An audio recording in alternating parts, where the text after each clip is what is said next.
Assalamualaikum warahmatullahi wabarakatuh. Perkenalkan, nama saya Nidatul Syarifah. Pada kesempatan kali ini, saya akan mempresentasikan tugas pada mata kuliah Analisa Kualitas Lingkungan mengenai metode sampling dan prosedur analisis polutan udara ambien berupa oksidan fotokimia OX sebagai ozon. Berikut adalah topik pembahasan yang akan disampaikan pada presentasi kali ini. Yang pertama ada prinsip, kemudian ada alat, bahan, sampling, preparasi, cara uji, dan terakhir ada perhitungan. Berikut adalah prinsip dari uji kadar oksidan. Jadi ozon ini merupakan zat berbahaya di lapisan atmosfer yang rendah. Jadi lebih dari 90% total oksidan terdapat dalam bentuk ozon. Maka hasil monitoring udara ambien dinyatakan sebagai kadar ozon. Nah, berikut ada cara uji kadar oksigen menggunakan metode neutral buffer kalium iodida NBKI menggunakan spektrofotometer. Jadi oksidan dari udara ambien itu dijeram oleh larutan NBKI dan bereaksi dengan ion iodida dengan membebaskan iod atau I2 yang berwarna kuning muda. Kemudian konsentrasi larutan itu dapat ditentukan secara spektrofotometri pada panjang gelombang 352 nanometer. Berikut adalah bahan untuk uji oksidan, jadi ada larutan penjerat oksidan, kemudian ada larutan induk iod, kemudian pembuatan larutan standar iod, lalu ada larutan HCl, larutan natrium tiosulfat, kemudian ada KiO3 dan HCl pekat, kemudian ada kalium iodida, dan yang terakhir adalah larutan indikator kanji. Dan berikut adalah alat yang digunakan untuk pengambilan contoh uji oksidan. Jadi nanti ada peralatan khusus di mana setiap unit peralatan itu disambung dengan selang silikon dan tidak mengalami kebocoran. Dan di bawah ini juga ada beberapa alat yang digunakan untuk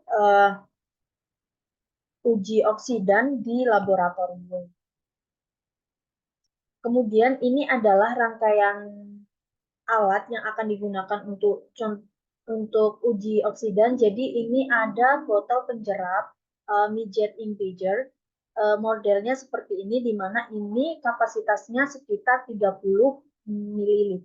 Kemudian dirangkai seperti ini, seperti pada gambar, di mana A itu adalah botol penjerap midget integer tersebut. Kemudian dirangkai dengan B, ini adalah perangkap uapnya, dan C ini ada serat kaca atau glass wall. Kemudian di sini ada flow meter yang mampu mengukur laju alir sebesar 0,5 liter per menit. Kemudian di sini ada keran pengatur dan yang terakhir rangkaian di sini adalah pompanya. Jadi ini adalah rangkaian peralatan untuk pengambilan contoh uji oksidan yang berupa ozon itu sendiri. Berikut ini adalah pengambilan sampel atau samplingnya, di mana alat yang tadi itu disusun sedemikian rupa, kemudian dimasukkan larutan penjerap sebanyak 10 ml ke dalam botol penjerap. Nah, atur dan tempatkan botol penjerap sedemikian rupa sehingga terhalang dari hujan dan terik matahari langsung. Kemudian hidupkan pompa penghisap udara dan atur laju alir 0,5 hingga 3 liter per menit setelah stabil, dan catat lajunya itu sebagai laju alir awal atau S1.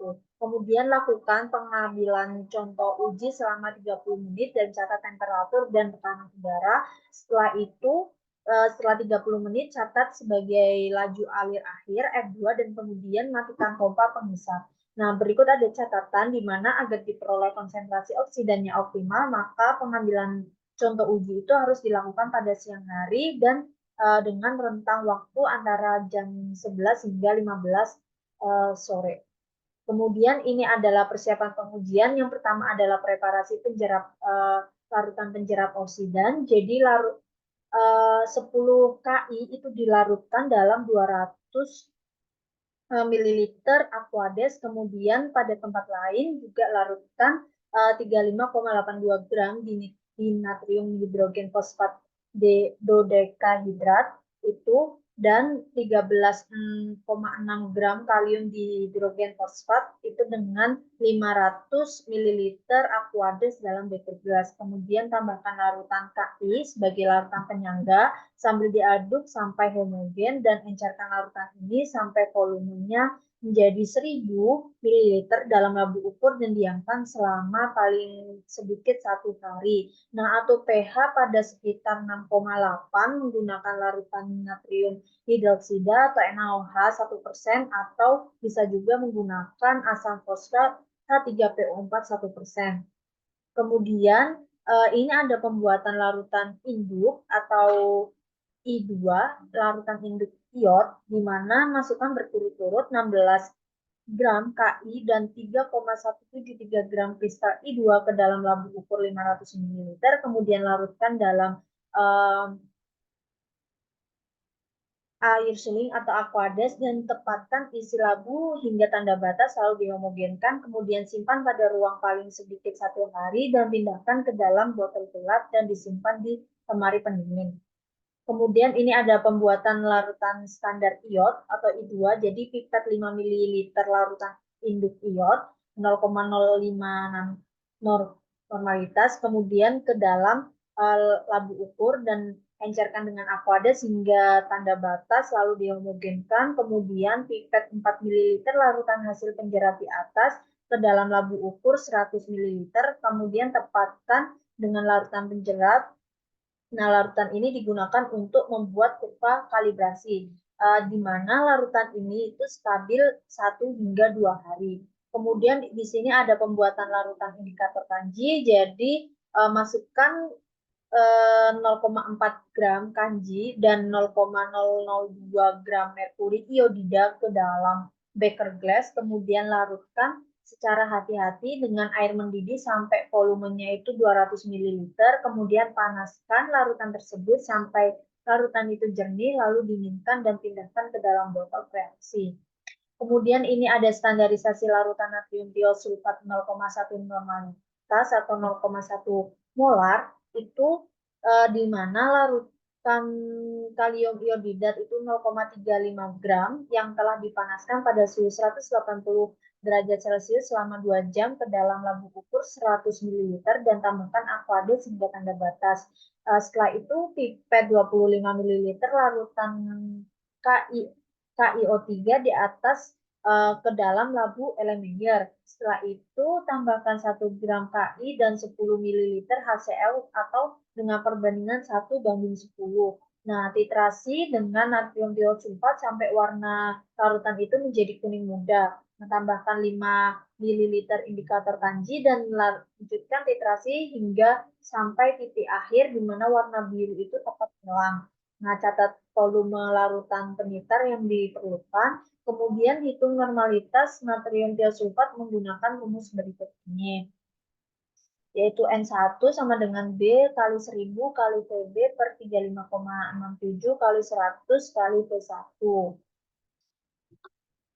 Setelah itu ada standarisasi larutan iod 0,05 normalitas, di mana pipet 25 larutan induk iod ke dalam labu Erlenmeyer 100 ml, kemudian tambahkan 1 ml HCl pekat dan diamkan di tempat yang gelap itu sekitar 10 menit, kemudian titrasi dengan larutan natrium tiosulfat 0,1 N sampai warnanya itu menjadi kuning muda. Nah, tambahkan 3 tetes indikator kanji, lanjutkan titrasi hingga larutan menjadi warna biru muda. Nah, catat volume yang diperlukan dan hitung normalitas iod dengan rumus sebagai berikut, yaitu N2 sama dengan N1 kali V1 per V2. Jadi N1 ini adalah konsentrasi larutan natrium tiosulfat, kemudian V1 ini larutan natrium tiosulfat hasil titrasi, dan V2 ini adalah larutan volume larutan iod yang dititrasi. Setelah itu ini ada persiapan pengujian pembuatan kurva kalibrasi. Jadi optimalkan alat spektrofotometernya dulu. Setelah itu siapkan tabung uji 10 ml, lalu pipet 0, 0,5, 1, 1,5, 2, dan 3 larutan standar iod pada langkah yang kedua tadi ke masing-masing tabung uji. Kemudian tambahkan larutan penjerat sampai volume larutan itu 10 ml dan mengumumkan. Ukur masing-masing larutan standar dengan spektrofotometer pada panjang gelombang 352 nanometer dan buat kurva kalibrasi antara serapan dengan jumlah oksidannya. Kemudian ini adalah pengujian sampelnya. Nah, dalam jangka waktu 30 menit sampai 60 menit setelah pengambilan sampel, masukkan larutan sampel ke dalam kuvet pada alat spektrofotometer, kemudian ukur intensitas warna kuning yang terbentuk pada panjang gelombang 352 nanometer. Nah, setelah itu baru baca serapan contoh uji, kemudian hitung jumlah oksidan dengan menggunakan kurva kalibrasi. Setelah itu ini ada perhitungan. Jadi yang pertama itu menghitung jumlah oksidan dalam bentuk standar iodnya dengan rumusnya itu seperti ini 0,3 atau jumlah oksidan sama dengan 16. 16 ini adalah jumlah ekuivalen dari ozon dibagi dengan normalitas 0,05 nano normalitas, kemudian dikali dengan N2. N2 ini adalah normalitas iod, yaitu 0,06 N dari hasil standarisasi. Kemudian ini ada volume sampel udara yang telah diambil. Jadi volume sampel udara yang diambil dikoreksi pada kondisi normal, yaitu pada temperatur 25 derajat Celcius pada tekanan 760 mmHg dengan menggunakan rumus sebagai berikut.